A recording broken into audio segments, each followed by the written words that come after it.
and welcome to the Short Stuff. I'm Josh, and there's Chuck, and Jerry's here too, sitting in for Dave. So this is a good old-fashioned Short Stuff, the Oh Man edition.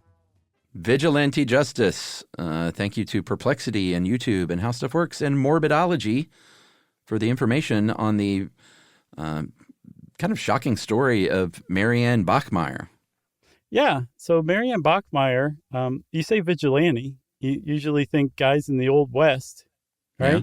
No, Marianne Bachmeier was a woman in Germany, in Lübeck, I believe, Germany, in the 1980s, who carried out essentially an execution in the middle of open court to kill the murderer of her daughter. And if you want to start talking about moral quandaries and ethical twists, this is about as good as it gets. Yeah, and as bad as it gets. On May 5th, 1980, and, trigger warning because this involves sexual violence and violence against a child, which is the worst thing you can imagine. But her daughter, Anna, was abducted at the age of 7 by a man named Klaus Grabowski. He was a 35-year-old butcher. He was out on probation. He had a history of crimes against children and sexual offenses.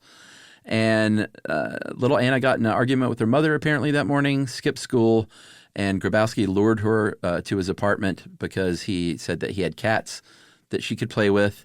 He sexually assaulted her over the course of several hours and then strangled her to death, put her body in a cardboard box, and disposed of it in a canal. And that is the most awful part of the story. So I'm glad that part's over with. Yeah, for sure. And Marianne was a single mom. Did you say that?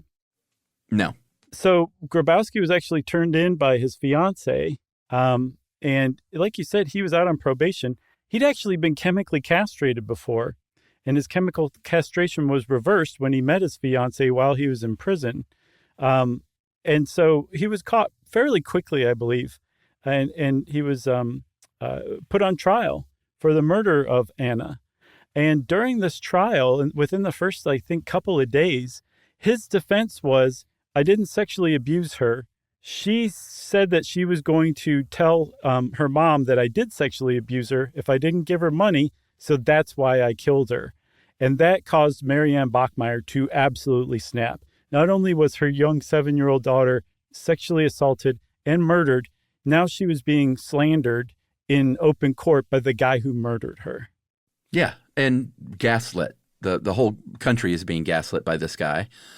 So on day 3 of the trial, she comes into court, and she has smuggled in a gun, a small caliber, a .22 Beretta pistol, and she shot him very calmly, apparently, walked over, fired 8 shots at him. I saw 7 in other places, but both places I saw that she hit him 6 times, killed him on the spot, and the court was going nuts, obviously, but apparently she was very calm through the whole thing with her demeanor, said things like, I wanted to kill him. He killed my daughter. I wanted to shoot him in the face, but I shot him in the back. I hope he dies. Yeah. And her just calmly saying this stuff, too, while the rest of the court's going crazy, that's movie type stuff, you know? Yeah, for sure. So I say we take a little break and come back and talk about how people felt about this vigilante execution in Germany after this.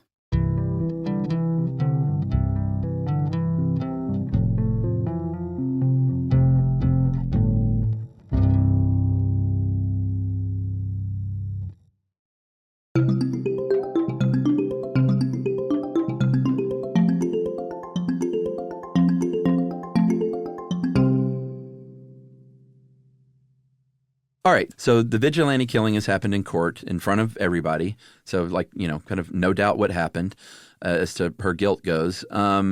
Details emerged about, her past and, what kind of a mother she was. Some people at some point questioned her grief a little bit, criticized her parenting. But a lot of people were like, heck yeah, you avenged the death of your daughter.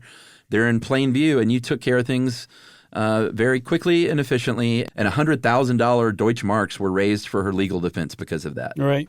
And I have to say, I looked into it. It's pretty gross, the people who are like, oh, I don't know, I question her moral character.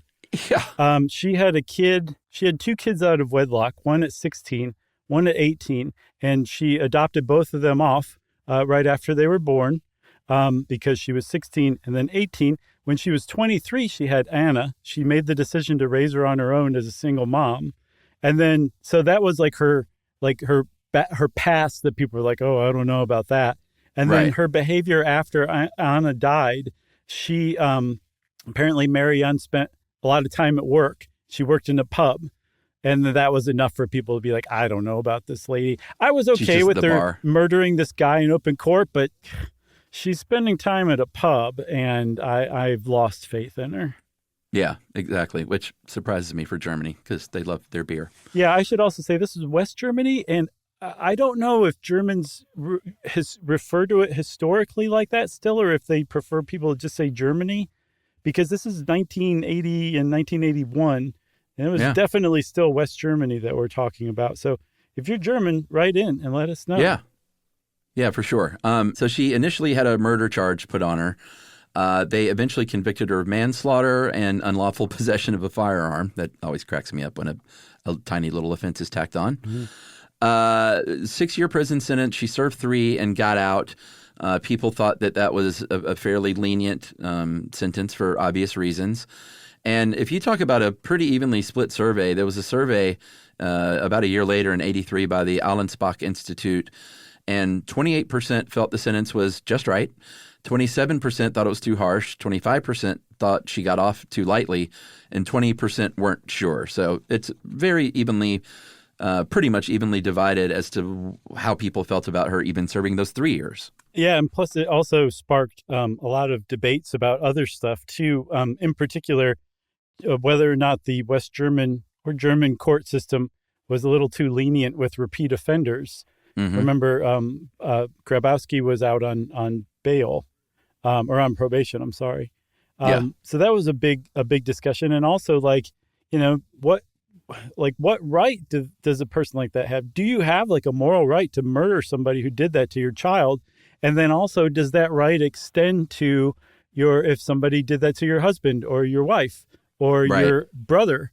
Like, is it just specifically, is it really narrow that only a mother could do that only for her young child, only under circumstances like this? This is the stuff that the people of Germany were talking about at the time. Yeah, for sure. She served those 3 years, was released in June of 1985, and obviously wanted to sort of get away from all that. She withdrew from the public eye, pretty smart move, and moved to Nigeria. She married a teacher, moved to Nigeria.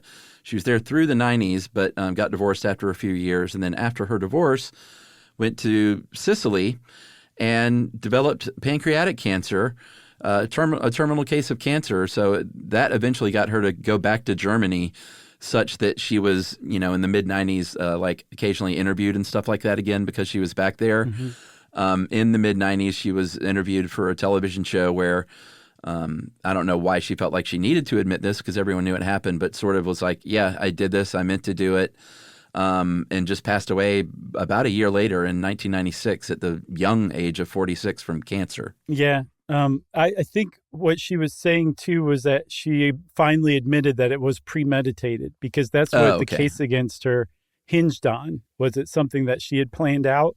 And she brought the gun into court. Yeah. But was it planned even further than that? And the prosecution apparently had firearms experts that were like, she hit this guy 6 out of 7 or 8, however many shots she fired times. Like, you actually would have to have firearms training. The average person would for that number of hits. So, people were saying, she definitely thought about this, planned it out, prepared for it, and she finally admitted in 1995 that she did. And she had a really hard life, man, dead at 46 of pancreatic cancer. And I also read that she herself also had been sexually abused as a child, too. So she had a really hard, sad life, Yeah. I feel for her. Yeah, for sure. She was laid to rest beside her daughter there in Bergtor Cemetery in Lübeck, Germany. Yep. So if you're in Lübeck, Germany, and you want to go pay your respects to Marianne or Anna or both, you can do that. Yeah. That's right. And this certainly is something still people talk about over there, especially, as far as all the kind of things we were saying. And certainly we're not weighing in on that here as far as vigilante justice goes. But the world was probably a better place without that guy walking around. Probably. Hard to disagree with that, Chuck. And I think before we say anything else, Short Stuff is out. Stuff You Should Know is a production of iHeartRadio. For more podcasts from iHeartRadio, visit the iHeartRadio app, Apple Podcasts, or wherever you listen to your favorite shows.